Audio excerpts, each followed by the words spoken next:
ના ના મોતી કાકા હો વાત ની એક વાત મારા બા ગાસુલ જોડે મેન નહીં આવે એટલે નહીં આવે. અરે પણ થયું હું એ તો કયો મને કોક. આ માણસની આખી જિંદગીમાં મારા માટે એક વાર ગિફ્ટ નહીં લાવ્યો. જીવનમાં પહેલી વાર ગિફ્ટ લાવ્યો નહીં. મને દુકાન વાળો મને ઘેર આવીને કહી ગયો કે આ માણસને બહાર ના કાઢતા ઓનાથી ખતરો છે. ઓ તારી કોનિયા, એવું તો હું લેવા ગયો તો લ્યા નેના દિયો. અરે વાત સોરન મોતી કાકા વાનું તો રોજનું છે. રોજનું નહીં હોકાયા મોઢાથી કોમ જેવો કર્યો છે એટલે આ હું કહેવાના છે મોતી કાકા. હું તમને કહું છું કે આ બાગાલાલ ને કોઈ દન નહીં ખબર નહીં આજે હું હોજ્યું તે મારા માટે બજારમાં એ પેલું મોથામાં નાખવાનું બક્કલ લઈને આવ્યો. એ હઈ રાક્ષસી દોતવાળી વસ્તુનું ગિફ્ટ. હા તે પછી આ ઘેર લઈને આવ્યા ને એટલે મેં જોયું તે બક્કલ અંદરથી તૂટેલું હતું. ઓહો પસ તો ઘરની રાક્ષસી બગરજ ને. હા તે બેટા પછી મેં તૂટેલું જોયું એટલે મેં ઓન કીધું કે તમે બદલાઈને આવો બરાબર. પણ આ માણસ એટલો ભાગો આખલો કે દુકાન જ ભૂલી ગયો. મારે હું કેવું કયો તમને. ઓ તારી અલે આ ચેવું ઈમ હે ને ભૂલી ગયો. અલ્યા કાકા મેં એ દુકાનની નિશાની રાખી હતી કે ભાઈ સામાનમાં કોઈ ખરાબી નીકળે ને તો બદલાવા માટે. હા તે પણ આ શક્તિમાન ના ભાઈ બુદ્ધિમાન નિશાની હું રાખી હતી એ તો હોભળો તમે. હું નિશાની રાખી હતી. અરે તો હું જેવો દુકાન ના બહાર નીકળ્યો ને એવો દુકાન ના અડીને જ એક ચટપટારો કૂતરો બેઠો હતો તે મી વળી એની નિશાની રાખી. પણ હું જાણે બક્કલ બદલાવા જોતા અને કૂતરો નતો એમાં પછી હું દુકાન ભૂલી. રે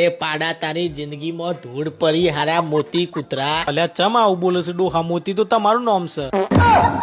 પછી મેન પિક્ચર તો હજી હવે ચાલુ થાય છે કે આ માણસ આખું બજાર ફરે ને ચોય કૂતરું ના મળ્યું ને એક દુકાન આગળ એ જ કૂતરું બેઠું હતું. તે કૂતરાને જોઈને આ માણસ સીધા એ દુકાનમાં પઈ ગયા ને પેલા દુકાનવાળાને બિચારાને છૂટું બક્કલ મારીને બધું કહેવા માંડે કે આ ઉલ્લુ બનાવો છો ને આ રીતે ઘર આગળ છેતરો છો અને આ બક્કલ તૂટેલું આલ્યું છે ને આવું બધું કહેવા માંડે કે દુકાનમાં જઈને. એ હય પછી ભોડું એ દુકાન વાળા એ જ બક્કલ છૂટું આવવાનું પાછું માર્યું. એ હય ચમ. અરે ચમ ત્યાં શક્તિમાન નો ભાઈ કૂતરાની નિશાને જોઈને મોબાઈલ વાળાને દુકાનમાં પઈ ગયો તો.